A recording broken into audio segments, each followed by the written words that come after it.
dimilikinya adalah Sri Bima, Punta, Naraya, Madura, dan Suradipati. Sedangkan menurut legenda lain, kelima keraton tersebut sesungguhnya merupakan satu kesatuan bangunan yang berada di antara dua sungai yang mengalir sejajar dan sama besar, yakni Cihaliwung atau Ciliwung dan Cisadane.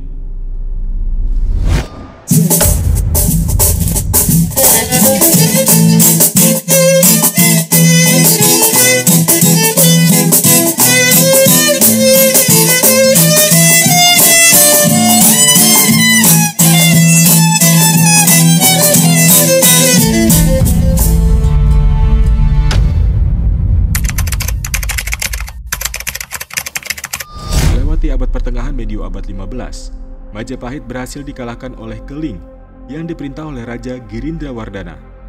Dari prasasti Petak dan Trailokyapuri didapat keterangan bahwa Raja Majapahit terakhir adalah Dyah Suraprabawa yang runtuh akibat serangan tentara Keling pemimpin Girindrawardhana pada tahun 1478 Masehi. Keterangan ini sesuai dengan isi dalam naskah Pararaton. Sejak saat itu, Majapahit telah berhenti sebagai ibu kota kerajaan.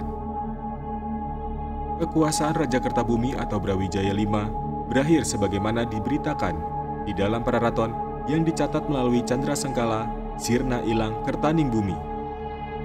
Kejatuhan Prabu Kertabumi disebutkan karena Raja Kediri yang dendam setelah ayahnya Suraprabawa atau Bre Pandanalas diturunkan dari tahta Majapahit oleh Bre Kertabumi.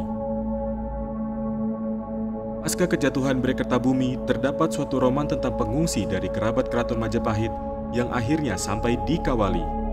Salah seorang di antaranya ialah Raden Rahadian Baribin, saudara sebapak Bre Kertabumi. Selain diterima dengan baik oleh Prabu Dewa Niskala, ia bahkan dijodohkan dengan Ratna Ayu Kirana, putri bungsu Dewa Niskala dari salah seorang istrinya. Adik Raden Banyak Cakra atau Kamandaka yang telah menjadi raja daerah di Pasir Luhur sekarang termasuk di daerah Banyumas. Keturunan Raden Baribin dan Ratna Ayu Kencana inilah yang akhirnya menjadi leluhur penguasa Banyumas. Di samping itu, Dewa Niskala sendiri juga menikah dengan salah seorang wanita pengungsi. Menurut hikayat tradisional Sunda, Prabu Dewa Niskala menikahi Sukaiten, salah seorang kerabat keraton Majapahit yang sebenarnya telah bertunangan. Sedangkan menurut aturan Estri Larangan Tikaluaran, seorang wanita yang sudah bertunangan dan tunangannya belum memutuskan hubungan, serta nasib tunangannya belum diketahui apakah masih hidup atau sudah mati, tidak boleh dinikahi. Selain itu, kerabat keraton Sunda Galuh juga dilarang menikahi kerabat keraton Majapahit sejak terjadinya peristiwa Palagan Bubat. Akibat dari dua pelanggaran adat yang berat ini, Susuk Tunggal menuntut pengunduran diri Dewa Niskala dan mengancam untuk memutuskan hubungan. Bahkan Susuk Tunggal berniat menyerbu ke Kawali. Pada tahun 1482, diadakan perundingan para tetua Sunda Galuh di Batu Layang untuk menghindarkan perselisihan di antara mereka. Perundingan tersebut menghasilkan keputusan bahwa kedua raja akan mengundurkan diri dan menyerahkan kekuasaan kepada Jaya Dewata. Maka Dewa Niskala pun menyerahkan tahta Galuh kepada putranya, Jaya Dewata. Begitu pula Prabu Susuk Tunggal menyerahkan tahta Sunda kepada Jaya Dewata, yang merupakan menantunya setelah menikahi Nyai Kentring Manik. Di dalam beberapa literatur Sunda, masa pemerintahan Susuk Tunggal dan Dewa Niskala ini sering tidak disebutkan.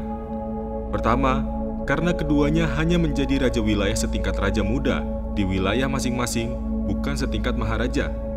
Kedua, karena skandal yang dilakukan oleh Dewa Niskala, sehingga sering disebutkan setelah masa pemerintahan Wastu Kencana langsung berlanjut ke masa pemerintahan Prabu Siliwangi. Selain Kentring Manik Mayang Sunda atau putri Prabu Susuk Tunggal, Jaya Dewata juga beristrikan Ambedkasih atau Ngabedkasih, yaitu istri pertama yang merupakan sepupunya sendiri.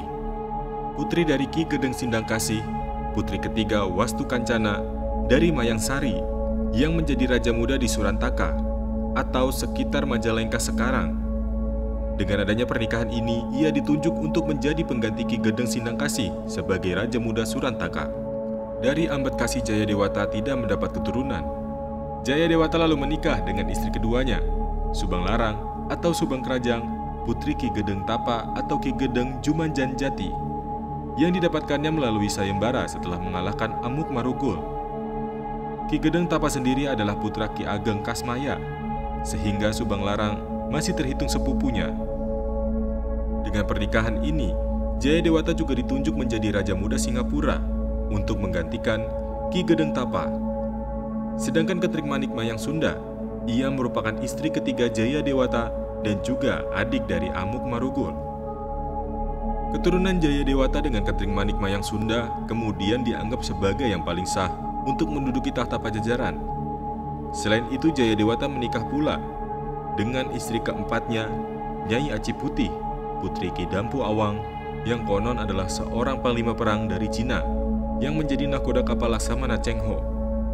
Sebagai penguasa baru, Jayadewata kemudian dinobatkan untuk kedua kalinya, yakni sebagai Raja Sunda Galuh dengan gelar Sri Baduga Maharaja Ratu Haji di Pakuan Pajajaran. Sri Sang Ratu Dewata mengambil gelar buyutnya, Sri Baduga Maharaja Linggabumi, untuk mengenang keberanian buyutnya yang gugur dalam peristiwa Palagan Bubat.